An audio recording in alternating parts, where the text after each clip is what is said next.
절기 예배가 좋습니다. 평소에 못 만나 뵀던 얼굴들을 또 만날 수 있는 그런 기회가 되고 좋은 것 같습니다. 오늘 특별히 감사 절기입니다. 한 해 동안 감사하실 이야기거리들 많이 갖고 계시겠죠. 아시는 대로 저도 한 번은 교통사고를 당해서 차가 망가진 것 비하면 정말 괜찮은 그런 결과도 나와서 많은 사람들에게 하나님이 도우셨다라는 말을 들었습니다. 또 한 번은 예초기에 발을 다쳐서 조금만 깊었어라도 조금만 위치가 달랐어라도 두 발로 걷기가 힘든 삶을 살 수도 있었을 터인데 그래도 하나님이 너를 사랑하는 모양이다 이런 이야기도 들으면서 지난 4월부터 11월까지 지나고 있습니다. 감사할 일이 한두 가지가 아닙니다. 그런데 이렇게 개인적으로 생각해 보면 감사할 일들이 작지 않고 크고 너무나 고맙고 그 은혜가 한없이 크지만 정말 이 감사의 절기에 감사할 수 없는 사람들이 우리 주변에 여전히 남아있다는 것 때문에 나 자신의 감사를 그렇게 많이 말하고 싶은 생각이 없습니다. 혼자 조용히 감사하고 싶을 뿐입니다. 사실 이틀 전에도 몇몇 분들하고 이야기를 했습니다마는 많은 유독들 가운데 많은 교인들이 교회를 떠납니다. 저희 대학에 서강대학교를 나오고 연세대학교를 나온 아주 유망한 두 젊은 사람들이 저희 신학교에 왔습니다. 목사가 되려고 왔습니다. 둘이 결혼을 했지요. 와서 남편은 연세대학을 나왔고 부인은 서강대학을 졸업한 사람이었습니다. 둘이 와서 결혼을 했고 아이를 낳고 키우다가 그만 세월호 유족이 되었습니다. 교회에서 전도사로 일했습니다. 남편은 목사이기도 했습니다. 그러나 대다수 한국 교회가 보여주는 그런 모습에 헬선에서 그가 접하는 그런 모습에 그는 절망했고 그 스스로 목사를 접고 그 스스로 교회를 떠났습니다. 그뿐만이 아닙니다. 50여 명, 많게는 70여 명 되는 많은 교인들이 자기들의 교회에서조차 배척을 당합니다. 그만하라고, 자식들 팔아 돈 벌이 그만하라고 이런 말을 들으면서 그들은 교회를 떠났습니다. 한국 교회는 지금 그들이 떠난, 그들이 교회를 버린, 십자가를 버린 그런 뒷감당을 어떻게 해야 할지 한국 교회는 NCC를 중심으로 지금 큰 일을 치르고 있습니다. 그렇게 많은 사람들이 교회를 떠나고 십자가를 떠나고 있습니다.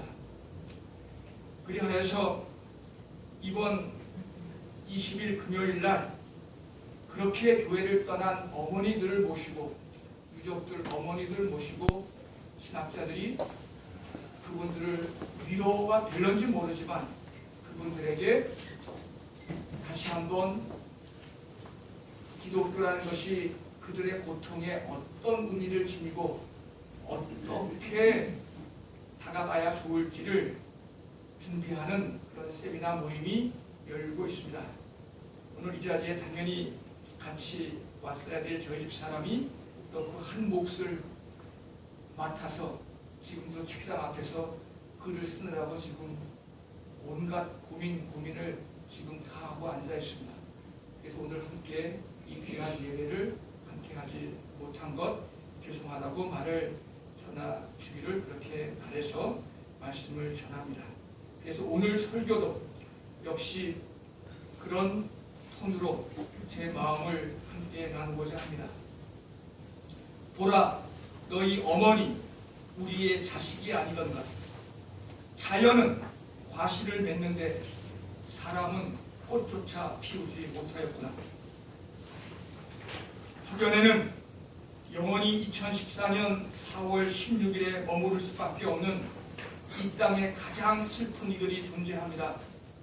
세월호 이후 절기는 여름을 거쳐 가을이 깊어졌건만 유족들의 마음은 여전히 4월의 봄날 행복함을 떠나지 못합니다. 지금 자연은 저마다 자신들 소임을 마치고 겨울을 준비합니다.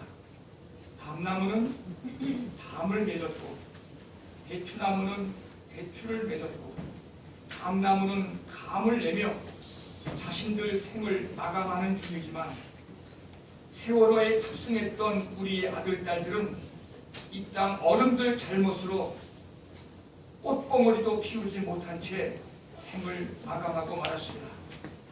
언젠가 우리가 이 재단에서 함께 말했듯 실로 한 생명이 태어난다는 것은 어마어마한 일이 아닐 수 없습니다. 장차 그가 일굴 미래가 결코 가늠할 수 없을 만큼 크고 대단할 수 있기 때문입니다. 사제가 되고픈 아이도 있었습니다. 목사가 되려고 했던 아이도 있었습니다. 가수, 디자이너, 그리고 선생이 되고픈 재능이 있던 아이들도 다수였습니다. 이 가을 자신들 열매를 뽐내는 신실한 자연 속 나무들을 보면서 그리고 여기 이렇게 화려하게 장식된 이 열매들을 보면서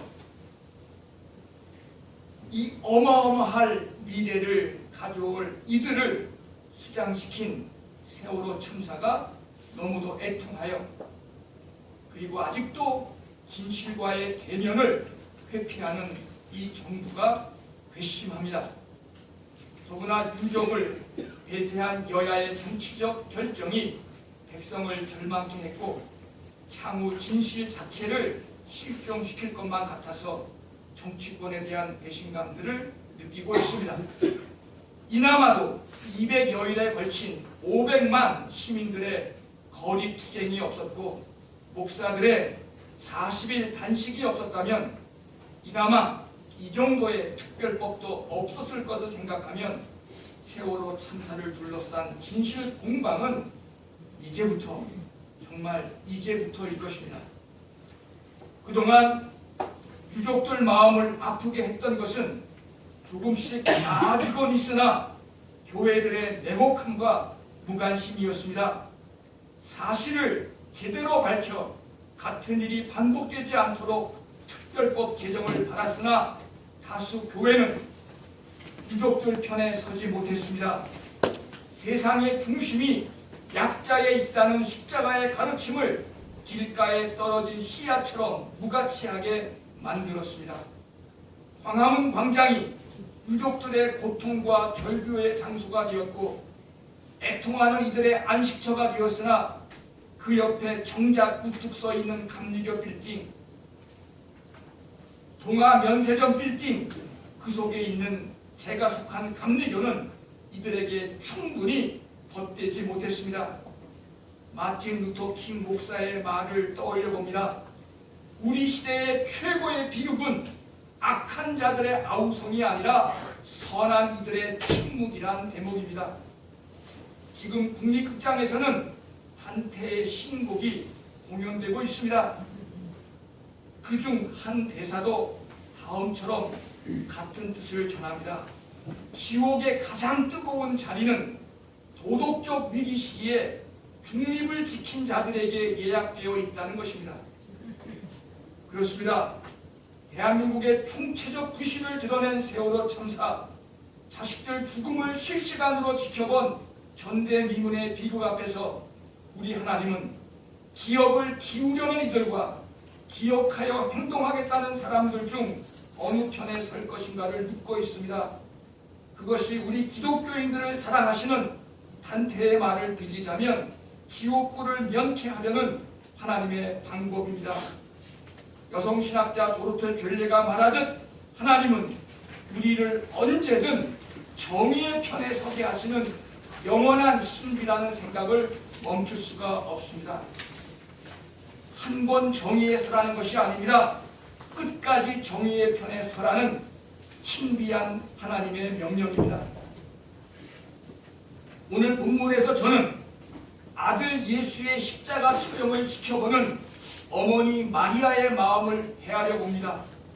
아무리 성령으로 잉태되었다 한들 자신의 몸으로 낳은 아들 예수였습니다. 다른 형제들도 있었겠으나 어머니 마리아에게 예수는 특별한 아들이었고 그를 통해 세상이 달라질 것이란 희망을 품을 수 있었습니다.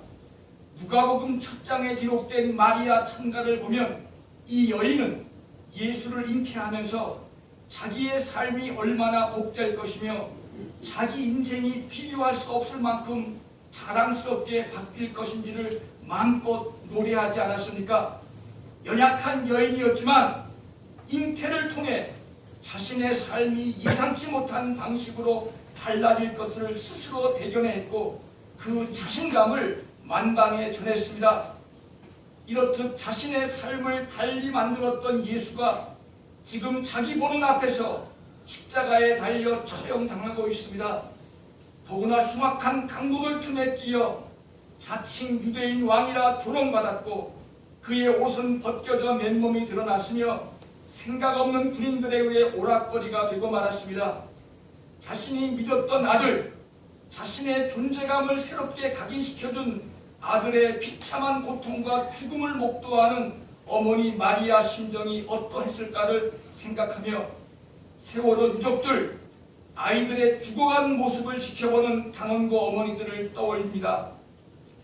실시간으로 중계된 세월호의 침몰, 아마도 그것은 마리아가 지켜본 십자가 처형만큼이나 안산의 어머니들에게 고통스러운 사건이었습니다.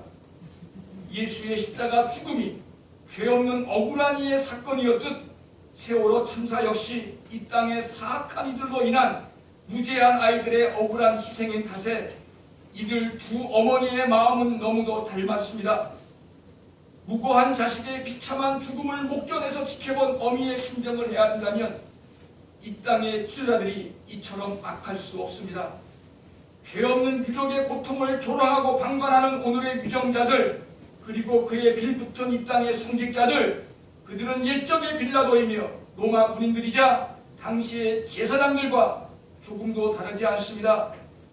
남의 희생을 대가로 자신들 권력을 유지하려는 가장 추악한 존재들일 뿐입니다. 우리가 알듯 안산 단원지역은 상당히 가난한 동네였습니다.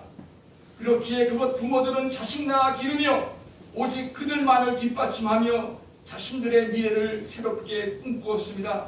일 때문에 함께 살지는 못했지만 비정규직이라 충분히 가르치지 못했겠으나 맞벌이 부부인 탓에 끼니 챙겨주는 일조차 쉽지 않았어도 이들 유족들은 자식들을 통해 오늘 그들의 고통을 잊었고 내일을, 미래를 꿈꾸며 하루하루를 기쁘게 지났습니다. 비록 가진 것 적다는 이유로 현실에서 홀대받았어도 자식 있는 까닭에 가슴을 펼 수 있었고 자식들로 인해 남부럽지 않았던 어머니들이었습니다. 이들 어머니들 역시 나름대로 수없이 마리아 찬가를 쓰고 불렀을 것이며 자신들 삶을 그로써 보람있다 했을 것입니다. 성소와 안산의 두 어머니의 마음이 교차 비교될 수 있듯 세월호 참사 역시 십자가 의미에 잇대어 설명될 수 있을 것 같습니다. 세월호는 인간의 욕망지수가 세상에서 OECD 가입 국가 중에서 가장 높은 대한민국의 실상을 반영합니다. 흔히 종교와 욕망은 상호 반비례해야 옳을 터인데 세계 내 욕망지수 1위라는 지적은 한마디로 이 땅의 종교 기독교 무용론을 단박에 드러내줍니다.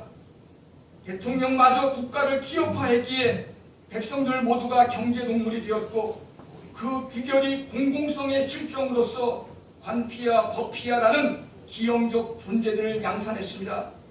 아이들을 살릴 수 있던 마지막 시간 골든타임의 철제열명의 순간조차 선장과 선원들은 자신들 과적을 숨길 방도를 본사와 도신했다 하니 자본에 물든 악의 평범성, 노예성이 너무도 깊고 넓게 우리의 현실을 지배합니다. 그렇기에 세월호 참사는 이런 자본의 제국, 악의 제국주의에 의해 희생된 우리 시대의 십자가이며 수장된 아이들은 저마다 작은 예수들입니다. 본 참사로 인해 우리는 이 땅의 실상을 보았고 우리 자신들 속에 악을 깨칠 수 있었습니다. 우리의 역사가 세월호 참사 이전으로 머문다면 이 백성 모두 앉아 언젠가는 떼죽음을 당할 수밖에 없음을 자각했습니다. 하지만 경제를 앞세운 악의 세력들은 여전히 자신들 기득권에 관심하며 그것만을 지키려 합니다. 유족들과 민주 세력들을 와해시켜 재집권을 통해 세월호 참사를 기억에서 지우는 것이 정부 여당의 사실적인 정치적 목표가 되었습니다. 그럴수록 우리는 세월호의 실체적 진실을 찾아야 합니다. 이는 죽은 예수를 부활시키는 일과 결코 다르지 않습니다. 자식들 죽음을 통해 그들 부모들이 먼저 부활했습니다. 그래서 그들은 생사를 걸고 사실만을 찾고자 동분서주합니다. 자신들 소중한 일상을 접은 채 온갖 모욕적 언사도 감내하면서 광화문과 여의도와 안산 분향소를 오가며 그들은 지금 거리에서 숙식하고 있습니다. 이제 그 절규를 듣고 그들 손을 잡는 것이 이 시대의 부활 체험이자 성령 체험인 것을 숙지하십시다. 진실이 밝혀질 때 비로소 아이들 죽음, 바로 그것이 시대의 질고를 짊어진 죽음이었음을 알게 될 것입니다. 그래야 거리로 내몰린 유족들이 일상으로 돌아갈 것입니다. 남겨진 가족들을 돌보며 그들 남은 인생을 살아낼 수 있을 것입니다. 오늘 본문 마지막에 못과 창의 여파로 죽을 지경에 이른 예수께서 있는 힘을 다해 어머니와 제자들에게 말씀합니다. 어머니, 이들이 당신 아들입니다. 제자들아, 이분 마리아가 이제 내 어미다 라고 말입니다. 저는 이 말씀이 결코 예사롭게 들리지 않아 오늘 말씀의 제목으로 듣겠습니다. 온몸에 피를 쏟으며 죽어가는 아들 예수를 지켜보는 어미의 마음은 어떠했을까요? 최근 페북에 담겨진 푸지TV 영상을 통해 보듯 물이 턱 밑까지 차오르는 상황에서 살고자 애썼던 딸의 모습을 바라보는 어미의 마음을 어찌 헤아릴 수 있을까요? 그런 정황에서 예수는 마리아를 향해 제자를 비롯한 주위 사람들이 이제 당신의 아들이라고 선포합니다. 그리고 제자들에게도 마리아 그녀가 너희들의 어미가 되었다고 말하고 있습니다. 모두가 모두에게 어미가 되고 자식이 되는 관계를 만들어 주신 것입니다. 흔히 기독교는 유교적 가족관계를 넘어선 혈연관계를 넘어선 탈경제적인 탈회연적인 보편 종교라 자랑해 왔습니다. 정말 그럴까요? 현실 기독교는 자기 교회, 자기 종교, 극기야 자기밖에 모르는 이기적인 종교가 되고 말았습니다. 그래서 세월호 유족, 그 어미들의 아픔에 결코 공감하지 않았습니다. 오히려 그들 아픔이 그칠 때가 되었다고 더 이상 자식 앞세워 나라 어지럽히지 말 것을 문책하는 정말 낯선 이질적인 종교가 되어버렸습니다. 너무도 잔인하고 무책임하며 어설픈 신앙인의 모습이었습니다. 아직 끝날 수 없고 결코 이렇게 끝나서는 안 될 슬픔을 자기 자식, 가족의 경우가 아니기에 냉혹하게 말하는 그들에게서 예수의 가상 치론 중 하나인 마지막 본문 말씀이 가슴에 공명될 리 없을 것입니다. 하지만 수장된 세월호 아이들이 우리의 자녀이고 자식 잃은 부모들이 우리들 부모라는 것이 오늘 성서가 전하는 뜻 아니겠습니까? 그렇기에 세월호의 슬픔은 아직도 지속되어야 옳습니다. 이제 시작입니다. 세월호는 그 실체가 낱낱이 파헤쳐질 때까지 영원히 생각될 사안입니다. 피로 담론을 퍼뜨리는 이 땅의 정치가들의 편승하는 추악한 기독교의 모습을 접어야 할 때입니다.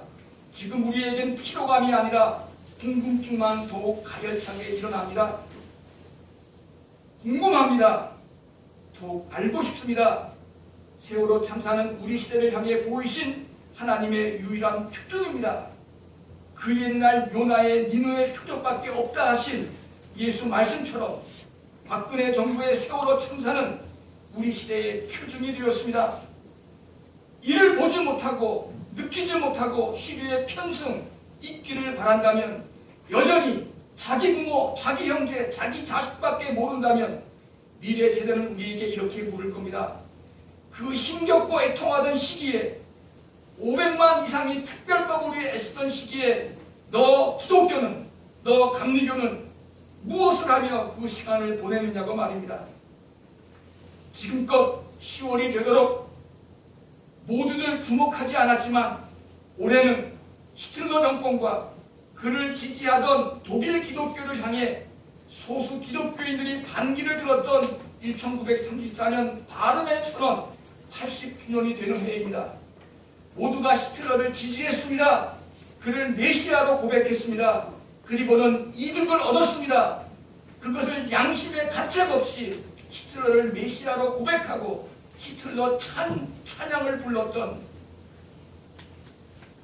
그 시절에 2%에 달하는 지극히 적은 수의 기독교인들이 그들의 이 선언이 없었다면 지금 독일 기독교란 도대체 역사 앞에서 무엇이었단 말입니까?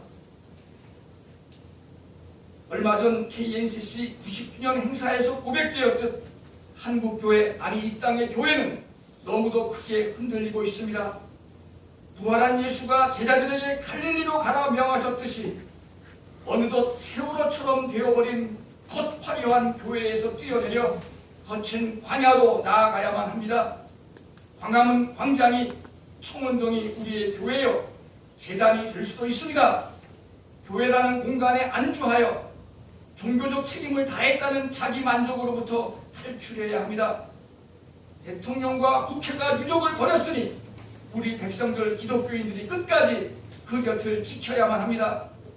그곳에서 고통하는 이들과 부둥켜 안을 때 우리에게 전혀 상식적이지도 않는 행동을 하는 그들을 부둥켜 안을 때 유족들과 함께 웃고 울 때 모두가 우리 어머니요 자식이라는 생각이 들 때 우리 교회 역시 함께 부활할 것입니다.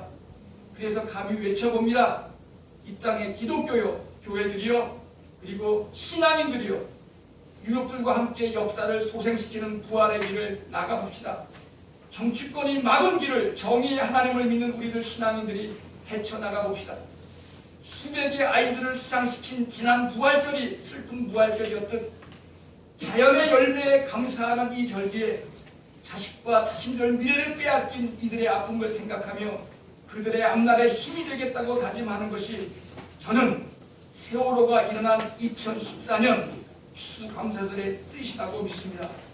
어마어마한 삶을 일굴 그들의 미래를 수장시킨 우리들 모두의 죄악을 고백한다면 오늘 우리의 추수감사절은 그런 마음으로 지켜야 한다고 믿습니다.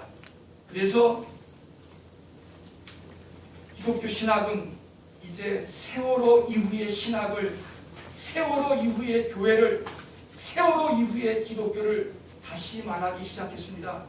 그냥 우연히 벌어진 사건이 아니기에 그 옛날 아우슈비츠의 경험이 있었듯 오늘 한국에 세월호가 있다면 이제 이 세월호 이후의 기독교, 세월호 이후의 교회, 세월호 이후의 기독교 신앙인은 어떠해야 할지를 우리가 묻지 않으면